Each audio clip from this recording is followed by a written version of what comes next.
बच्चों last lecture में हम लोगों ने पढ़ा था ग्रेविटेशन और आज हम करने वाले हैं एक्सेलरेशन ड्यू टू ग्रेविटी का डिफरेंट पोजीशंस पे वेरिएशन। लास्ट टाइम हमने इसका काफ़ी सारा पार्ट ऑलरेडी पढ़ा हुआ है, मैं थोड़ा सा रिवाइज कर देता हूँ।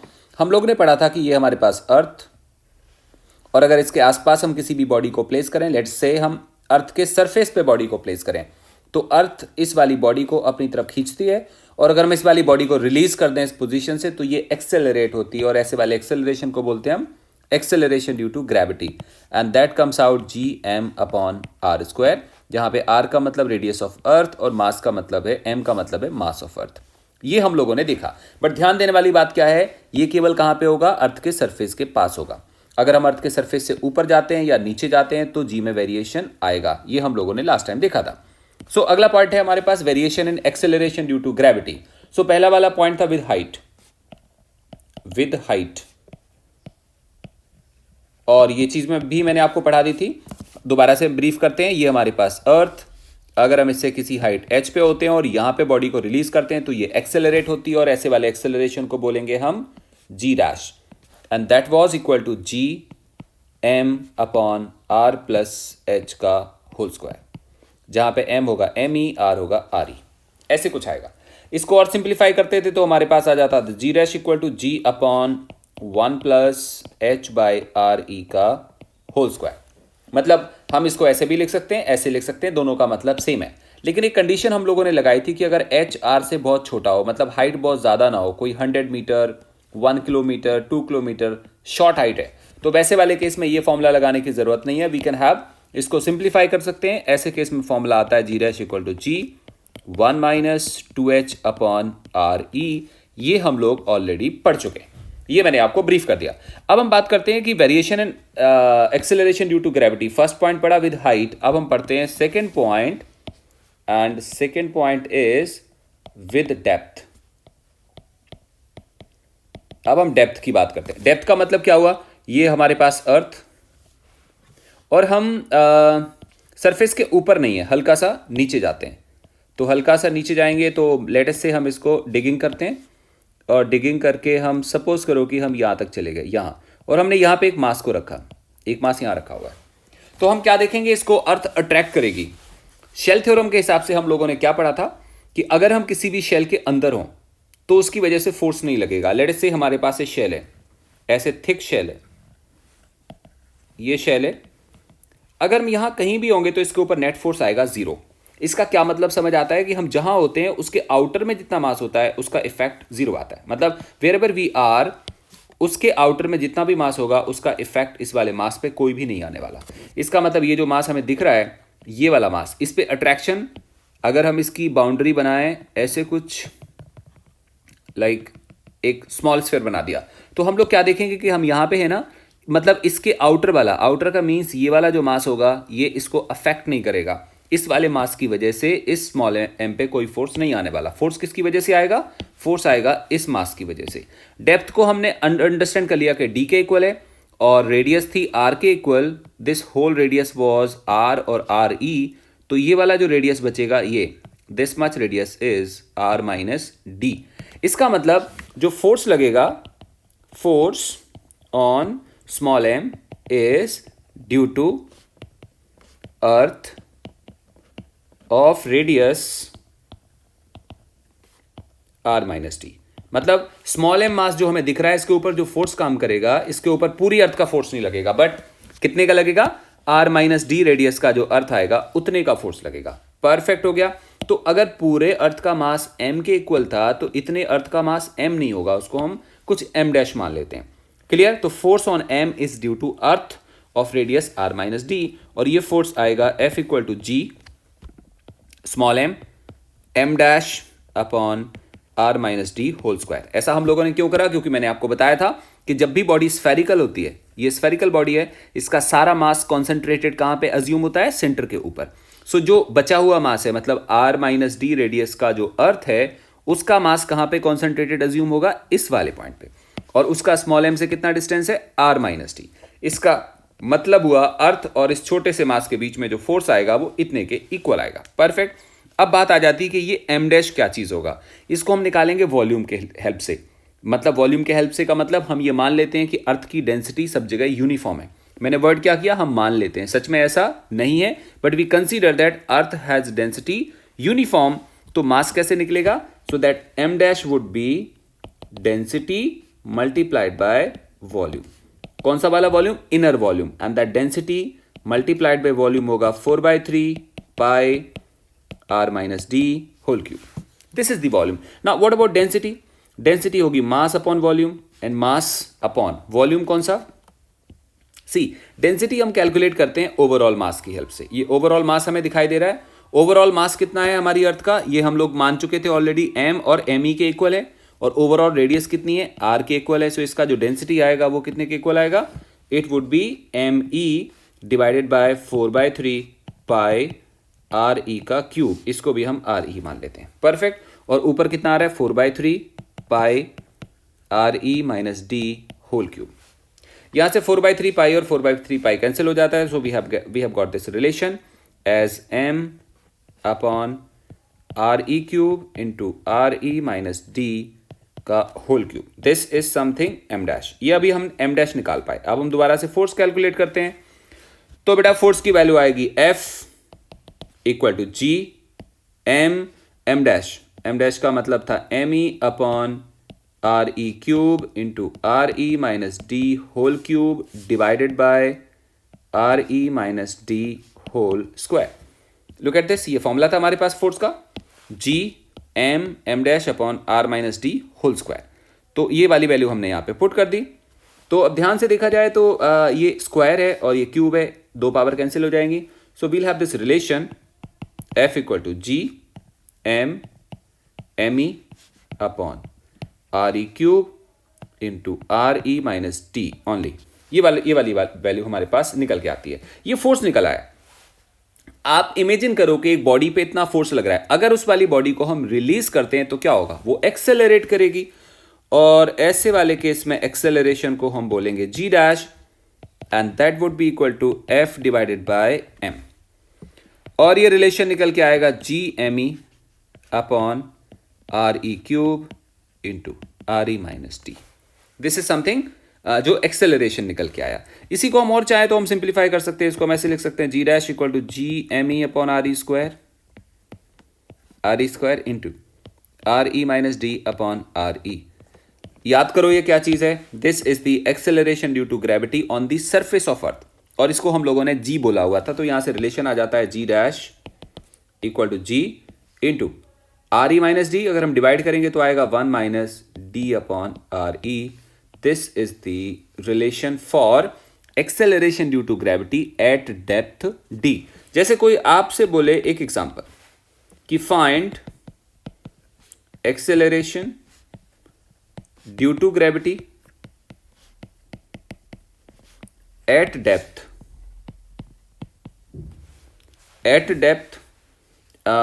something, let us say 3200 kilometer.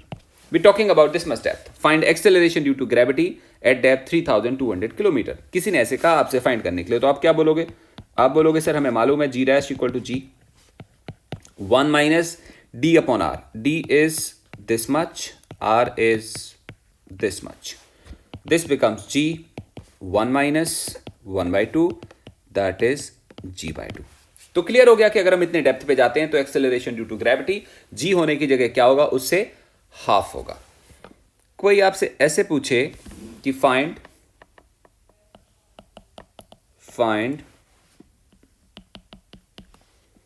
Acceleration due to gravity at height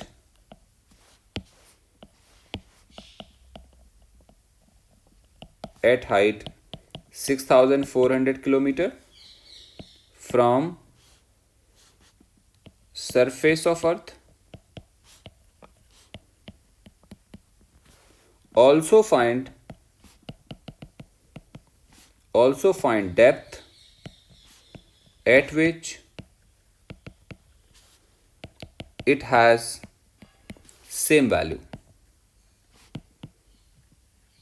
question समझो, उसने ऐसे बोला find acceleration due to gravity at height 6400 kilometre from surface of earth, also find depth at which it has same value. मतलब इस height पे जितनी value है depth पे भी सेम वैल्यू होनी चाहिए। कोई आपसे ऐसे बोलता है तो सबसे पहला तुम काम क्या करते हो, सबसे पहले हम फाइंड करते हैं हाइट पे।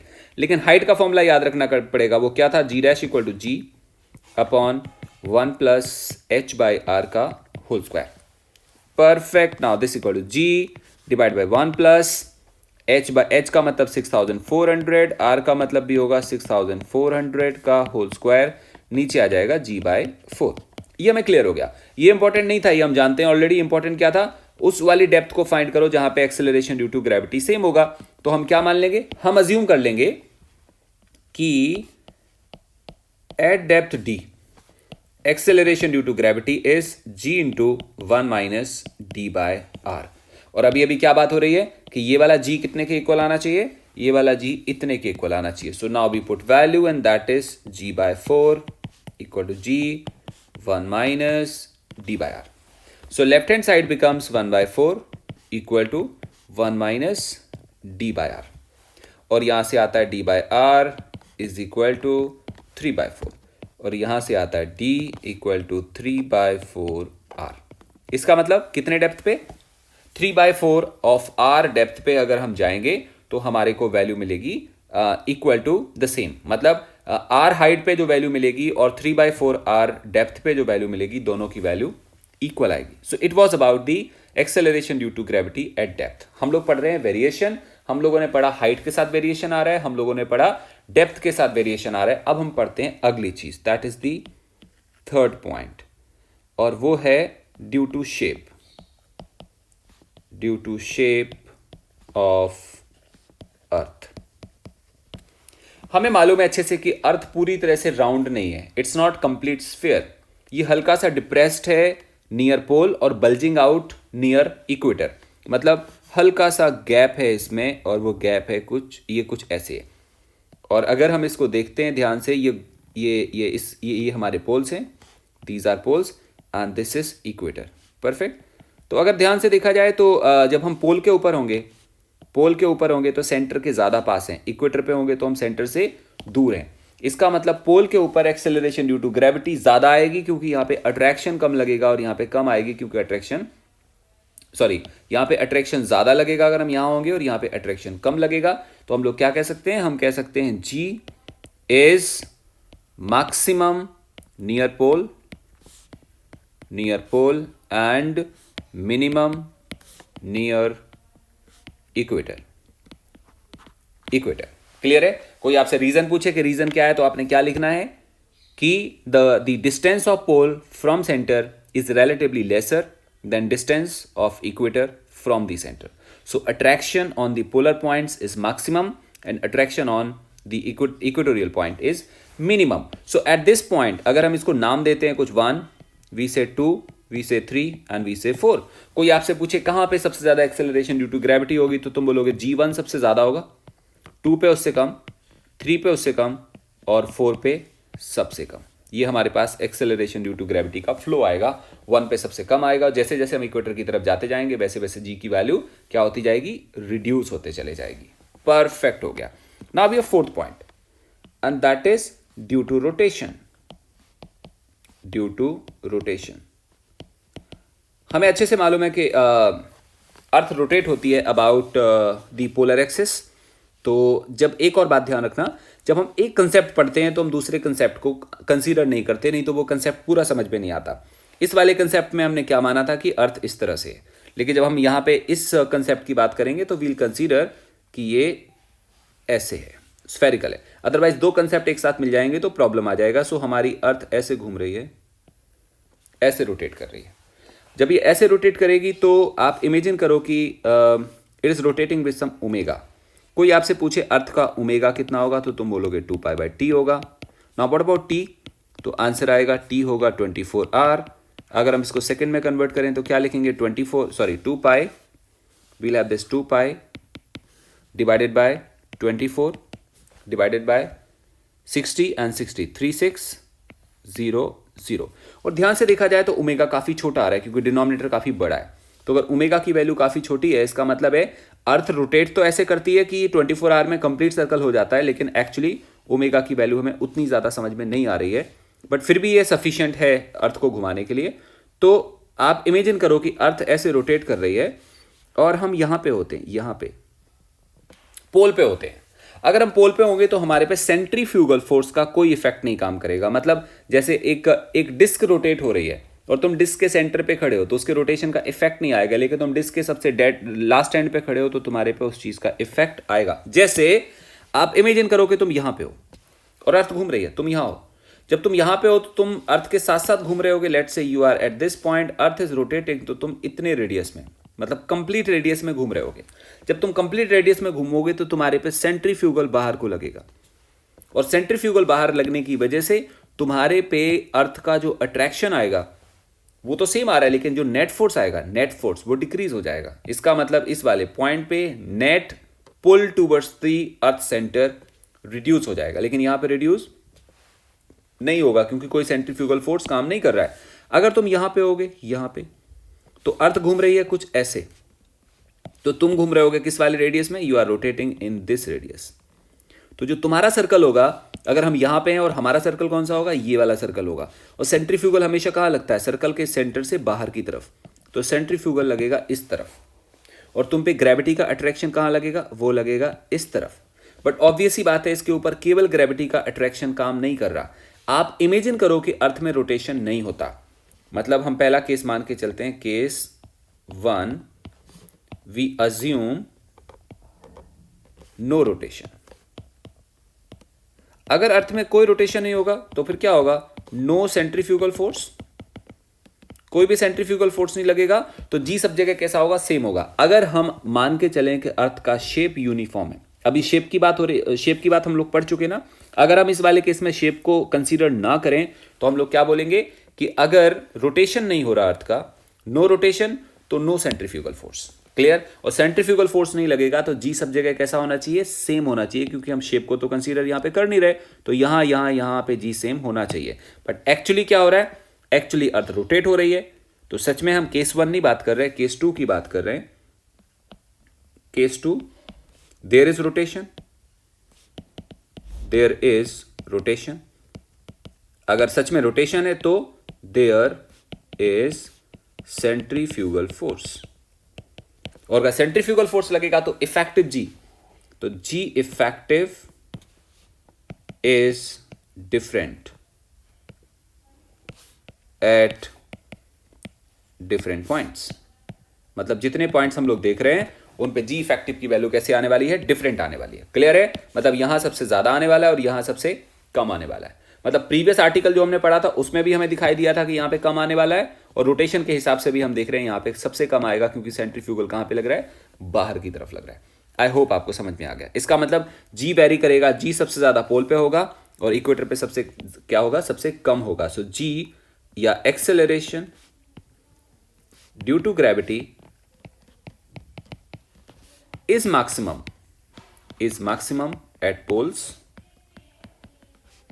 and minimum at equator। तो हमें क्लियर हो रहा है जी कि इक्वेटर पे कैसा होगा, सबसे कम होगा, और पोल पे सबसे ज्यादा होगा। अभी हम जब आर्टिकल निकालेंगे ना तो हम लोग वो जनरल आर्टिकल निकालेंगे। जनरल मतलब जो सबके लिए एप्लीकेबल हो। तो अब हम देखते हैं रिलेशन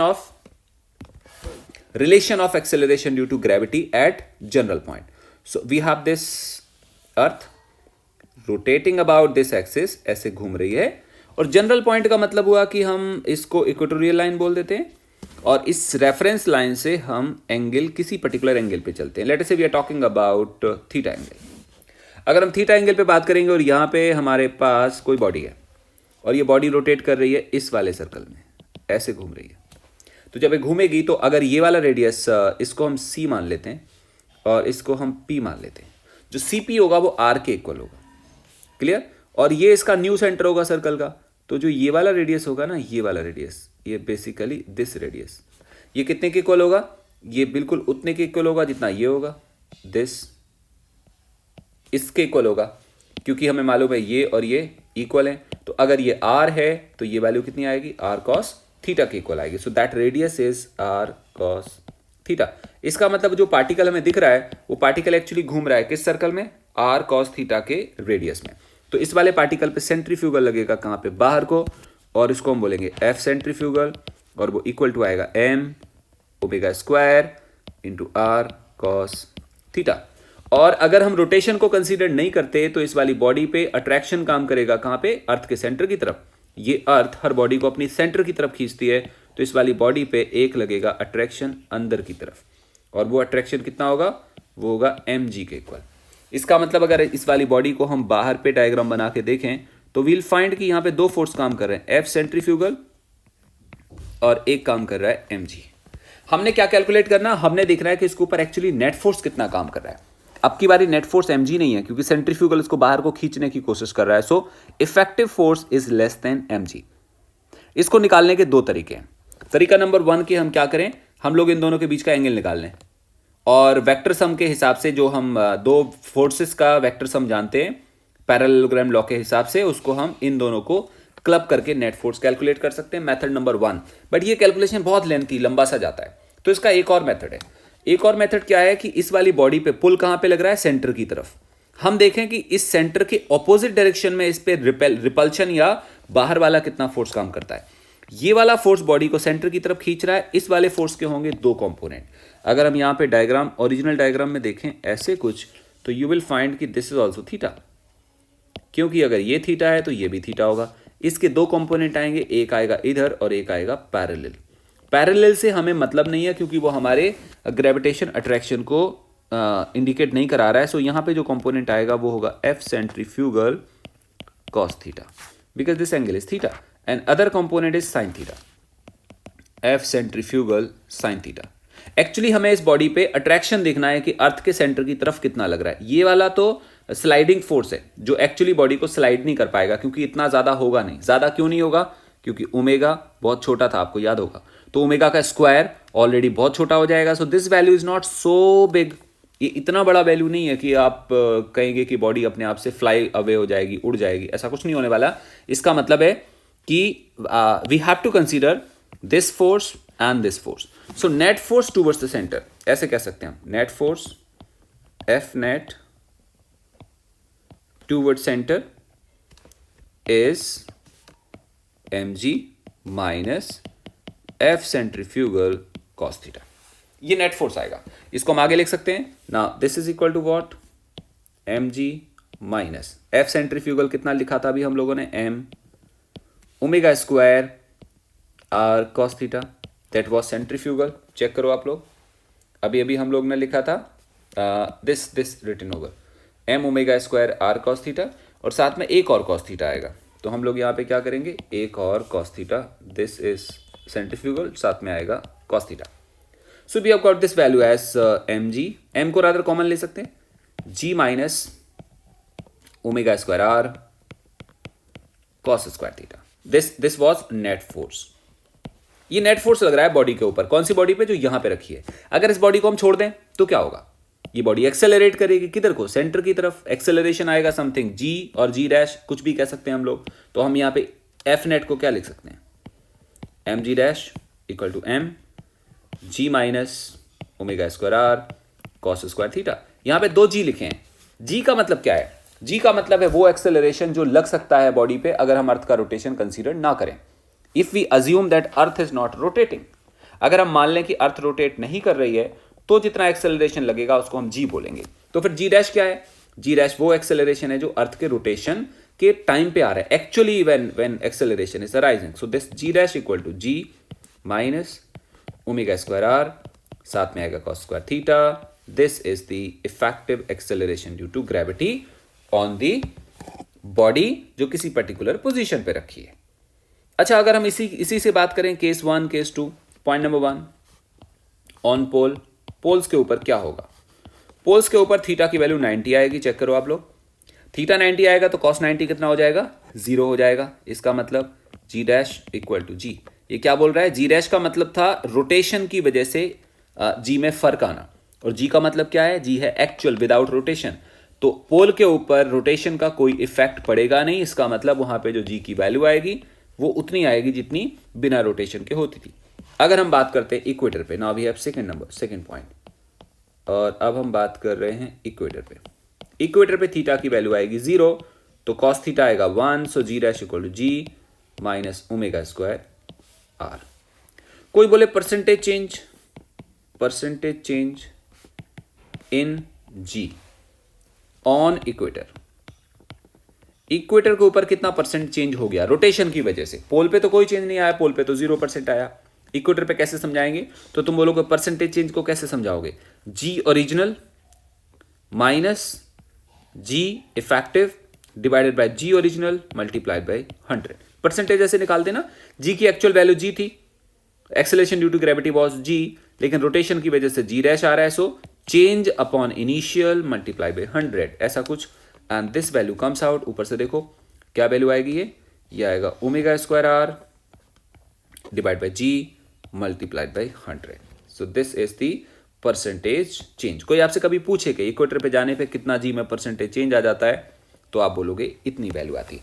कोई ऐसे भी पूछ सकता है कि पोल और इक्वेटर के बीच में कितना परसेंटेज चेंज है, तो हमें मालूम है कि पोल के ऊपर एक्सेलरेशन ड्यू टू ग्रेविटी इतना होता है और इक्वेटर पे उतना होता है, so you can see that value. So it was all about the variation and acceleration due to gravity. एक काम करते हैं, हम इसका एक छोटा सा एग्जांपल लेते हैं। कोई आपसे पूछ सकता है कि find acceleration due to gravity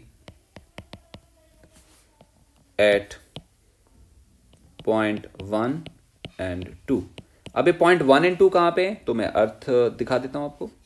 ये रेफरेंस लाइन, सपोज करो पॉइंट 1 ये है और पॉइंट 2 ये है।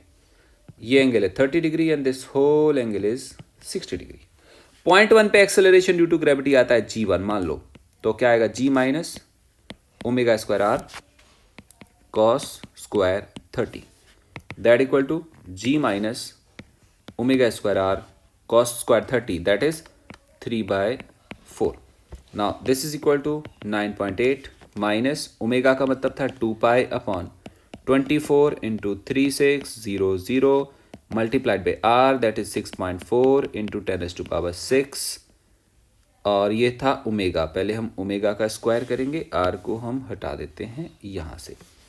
So this was omega square multiplied by r that is 6.4 into 10⁻⁶ into 3/4। अगर आप बस वैल्यू को कैलकुलेट करते हो तो ये 9.8 था। ये वाली वैल्यू बहुत छोटी आएगी, ये डेसिबल में आएगा। जब डेसिबल में आएगा तो ये जो 9.8 आपको दिख रहा है इट विल बिकम समथिंग 9.75 और ऐसा कुछ, मतलब बहुत थोड़ा सा चेंज आएगा। It will not be the big change. So you have to solve. मैं आपको ये कैलकुलेशन नहीं दे रहा हूँ, आई एम विलिंग टू कि आप सॉल्व करो, खुद चेक करो, और चेक करके आप देखोगे तो आपको हल्का सा पता चलेगा कि एक्चुअली अगर अर्थ में रोटेशन नहीं होता तो जी की वैल्यू आती 9.8, अगर रोटेशन होगा तो जी की वैल्यू में बहुत ह्यूज चेंज नहीं आ रहा, बहुत थोड़ा सा चेंज आ रहा है। परफेक्ट। ये आ गया कौन से वाले पोजीशन पे, जब हम 1 पॉइंट पे कर रहे हैं। अगर हम 2 पॉइंट की बात करेंगे तो थीटा को कितना लिखना पड़ेगा, at two theta equal to 60।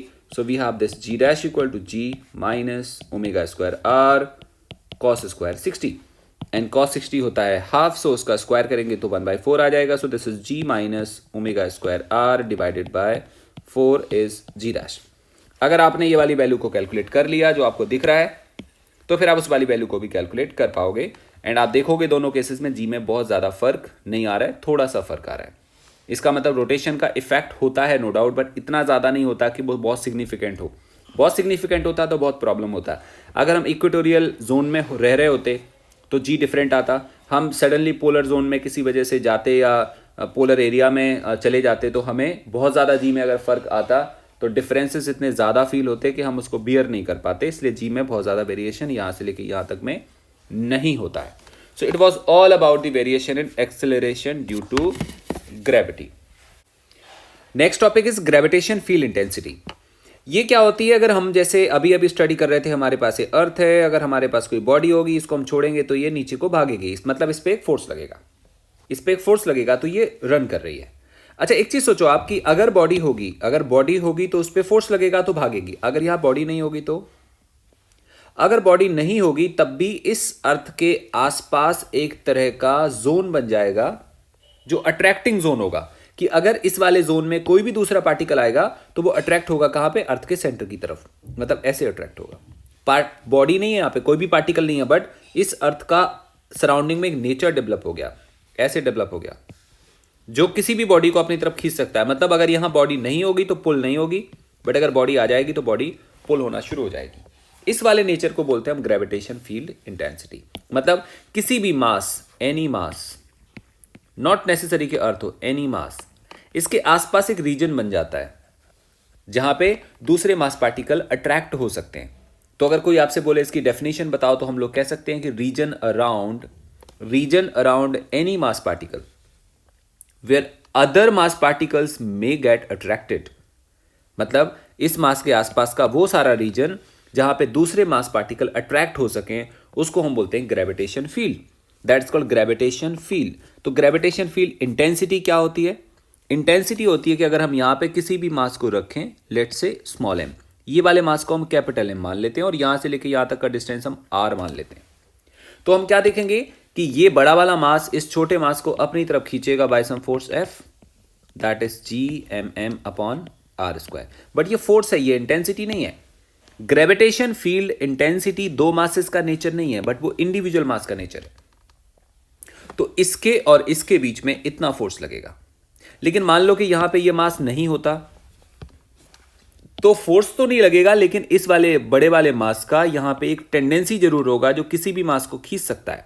उस टेंडेंसी का नाम है ग्रेविटेशन फील्ड इंटेंसिटी। तो ग्रेविटेशन फील्ड इंटेंसिटी के फॉर्मूले में दो मासेस नहीं आने चाहिए। कितने मास आने चाहिए? सिंगल मास, और वो भी किसका? वो भी इसका, क्योंकि हम इसकी ग्रेविटेशन फील्ड इंटेंसिटी कैलकुलेट कर रहे हैं। उसको हम डिफाइन करते हैं by I, and that's called F by M is equal to Gm upon R square. तो इसको हम कैसे समझाएंगे? इसको हम समझा सकते हैं force acting on unit mass या force acting per unit mass. Force acting per unit mass is called gravitation field intensity of a mass. मतलब इस वाले मास की ग्रेविटेशन फील्ड इंटेंसिटी होगी force upon mass. Upon mass कौन सा? जो हमने यहां पे मास रखा हुआ था, दैट वाज दी टेस्ट मास। तो अगर हम उस वाले मास को डिवाइड करें तो हमारे पास ये फॉर्मूला आ जाता है। ये ग्रेविटेशन फील्ड इंटेंसिटी है इस वाले मास की। ये एक वेक्टर क्वांटिटी होगी, इसलिए होगी क्योंकि ये वेक्टर है और ये स्केलर है। वेक्टर को से अगर हम स्केलर को डिवाइड करते हैं तो ये वेक्टर क्वांटिटी आता है। तो हम लोग इसको अगर वेक्टर फॉर्म में लिखना चाहें तो हम लोग ऐसे लिख सकते हैं कि I vector is equal to F vector upon m. इसका मतलब आई का डायरेक्शन कहां पे होगा? फोर्स के डायरेक्शन में होगा। किस पे? फोर्स उस छोटे से मास पे जो हमने पास में रखा हुआ था। तो आप इमेजिन करो, कोई आपसे बोले कि हमारे पास ये वाला मास है, क्या इसकी ग्रेविटेशन फील्ड इंटेंसिटी होगी? तुम बोलोगे बिल्कुल होगी, क्योंकि इसके आसपास एक तरह का रीजन डेवलप हो जाएगा जो किसी भी मास को अपनी तरफ खींच सकता हो। अगर हम एक मास को यहां पे रखें, छोटा सा मास यहां रख दें, तो क्या होगा? ये मास खिंच जाएगा इधर को। ये इस बात का इंडिकेशन है। ये मास क्यों खिंच रहा है? क्योंकि इस वाले मास की ऑलरेडी यहां पे एक ग्रेविटेशन फील्ड इंटेंसिटी थी। उसमें कोई भी आता उसने पुल हो जाना था, तो ये पुल हो रहा है। इसका मतलब इस पर्टिकुलर पॉइंट पे ग्रेविटेशन फील्ड इंटेंसिटी का डायरेक्शन कहां पे होगा? फोर्स के डायरेक्शन में होगा। और वो तो इसका मतलब हम क्या बोल सकते हैं कि ग्रेविटेशन फील्ड इंटेंसिटी डायरेक्शन किसी भी मास के तरफ होती है। तो इमेजिन करो हमारे पास ये मास है, इसके यहां पे ग्रेविटेशन फील्ड इंटेंसिटी इधर होगी, इसके यहां पे इधर होगी, इसके यहां पे इधर होगी, इसके यहां पे, मतलब ऐसे कुछ होगा। This is the direction of gravitation field intensity. Clear? और किसकी ग्रेविटेशन फील्ड इंटेंसिटी है? इसकी ग्रेविटेशन फील्ड इंटेंसिटी है। परफेक्ट। और इसका फॉर्मूला क्या है? आई इक्वल टू, आगे से हम लोग क्या बोलेंगे? Gm अपॉन आर स्क्वायर, और इसकी यूनिट क्या आएगी? न्यूटन पर केजी।